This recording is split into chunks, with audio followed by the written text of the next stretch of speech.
The train had already started to move before Taylor lowered herself into a seat. She instinctively pulled her purse close to her, but the protective measure was an irrelevant gesture given that she was the only person in the train car. Still, as if to verify, she looked up one way and down the other before she pried open the main pouch of her purse and peered inside. Her heart raced at the sight of the envelope tucked alongside her wallet. She reached a finger into the purse and peeled back the envelope's flap until she could see the first hints of the cash stuffed in it. She quickly shut her purse and surveyed the train car once again. Still no one. She settled back into her seat, but she was restless, unable to relax. And why shouldn't she be? She had just robbed her employer of 4 years of thousands of dollars, dollars he didn't deserve, and she felt she had more than earned. But was it hers? Her ethics had played a game of tennis over the moral quandary, but in the end, she abandoned her principles when she considered her floundering bank account and opted for steady meals and a roof over her head, at least for the time being. She was thankful to have a job, even if it was bartending, but her boss was an unreasonable cheapskate whose own ethics often blurred the line between greed and illegality. Her hourly wage was abysmally low, and his percentage of the tip jar bordered on criminal. Still, traffic in the club was usually good, which often compensated for what Mr. Dukas stole. Mostly. The sky darkened outside the train as it rumbled along.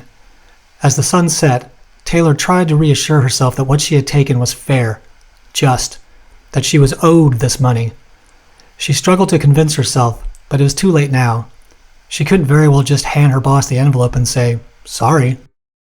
Besides, she had put too much thought into her little scam to simply upend it over a troubled conscience.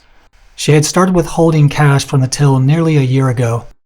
A little each night that she worked, so any discrepancies would go largely unnoticed. But she never took any of the ill-gotten cash home. Ever. Not at that time. Instead, she stashed everything in an empty wine bottle in a dusty corner of the stockroom. If found, the glass was so green and opaque that one would have to hold it up to a light to see what was inside. Then, after several months of her operation, she stopped. She knew nothing about bookkeeping or how often Mr. Dukas reconciled his accounts, but if a few months could pass without mention of missing funds, then Taylor figured the day would come when she would be in the clear and could take the money. That day was today. The train slowed, as did her heart rate. She began to feel increasingly comfortable with her decision. Her patience had paid off. Now she only needed to tamp down what remained of her guilt, but over time she felt that would dissipate, much like the dwindling funds in her bank account. The train rolled to a stop. Taylor got to her feet and rushed for the door. Instinct took hold once again as she assumed, based on the amount of time she had spent on the train, that this was her stop. But once she stepped onto the platform and passed her eyes over the gloomy station, she knew she had made a mistake. The doors to the train hissed closed behind her, and before she could fully turn around, the train was already pulling away. Taylor yelled after it, but it kept going, oblivious to her plea for it to stop. She faced the platform again and became grimly aware that she was the only person there. Where was everyone, she thought? Surely somebody else had gotten off, perhaps from a car farther down from hers, but she saw no one. More than that, she heard no one. No voices echoed from inside the station, and no announcement cut through the darkening evening to report an incoming train. It was strange. In fact, it was more than strange. It was downright unsettling. Taylor walked from the platform into the tiny station. A dimly lit sign mounted on the exterior that read BLEAK Street went unnoticed as she passed beneath it. Overhead incandescent bulbs hummed with inanimate malevolence, the hazy light flickering at her approach before it settled. Inside the station, not a soul stirred. The ticket counter was closed, and no people sat in any of the public seats located in the center of the station. A small cafe lay empty, and the shoebox-sized newsstand was shuttered with a metal gate. Taylor called out, but no one answered. Her voice sounded lifeless in the space, as if she had shouted into a void or a vacuum. The lack of even the smallest echo unnerved her.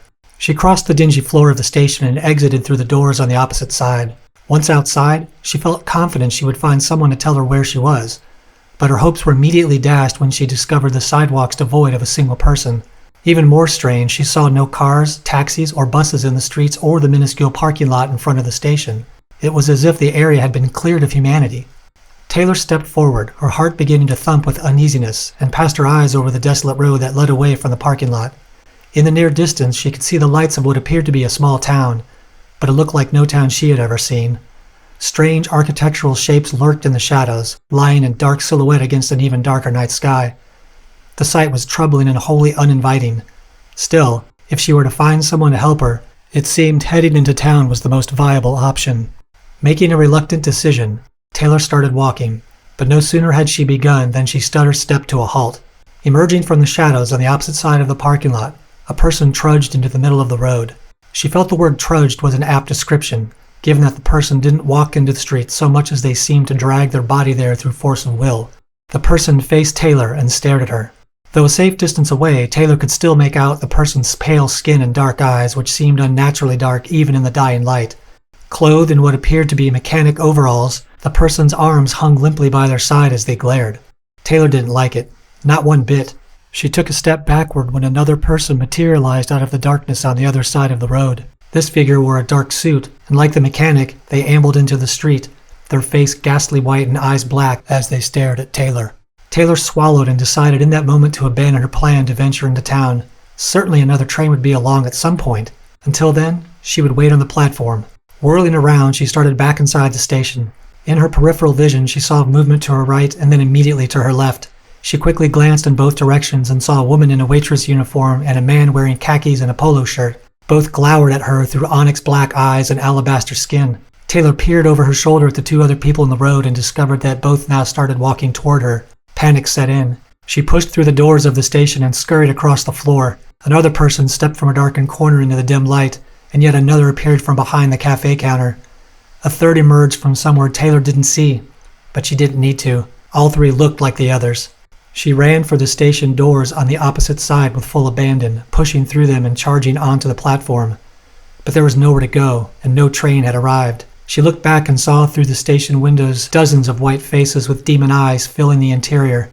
She wanted to scream, crippling fear taking hold. Then, as if on cue, a train rolled out of the darkness toward her. She paced the platform like a caged animal as it neared, the first pale-faced individuals lumbering through the station doors. "Come on!" she screamed at the train as it pulled into the station and slowed to a stop. Taylor jumped on board, throwing herself against the far wall as the doors slid shut. Several figures slammed into the door and along the windows, pressing their bleached expressions into the glass. Taylor screamed for the train to go, but it didn't move, as more pale-skinned individuals joined the others, cramming their faces into every conceivable space. She whimpered in terror, the figures growing innumerable, surrounding her. Her chance at salvation faded. Then an arm smashed through a window toward her. Taylor screamed. Then she opened her eyes. A man in mechanic's overalls stood in front of her, his hand on her shoulder. "I believe this is your stop, ma'am." Taylor sat up, wide-eyed, and gaped at the crowded train and all the people rushing to exit through the open train doors. She straightened and fixed her eyes on the mechanic in front of her. "Sorry if I startled you," he said, "but you were asleep and you usually get off here." He clamped his eyes shut as if he recognized how this sounded. Then he said as a means of explanation, "I ride this train every day too." He glanced at Taylor's shirt. "Bleak Street Tavern," he said, reading the logo. "I've never been. Decent place?" Taylor forced a confused smile, gathered her things and stood. "I used to think so," she said. The mechanic frowned at this when Taylor said, "Thank you," on her way toward the exit. "Really, I appreciate it more than you know." "It's no problem," the mechanic said. Taylor nodded at him a final time, then pushed her way through the doors and onto the crowded platform. She exhaled powerfully and headed toward the exit. The station was particularly congested this evening. It was the kind of throng where a person could easily become separated from another if they weren't careful.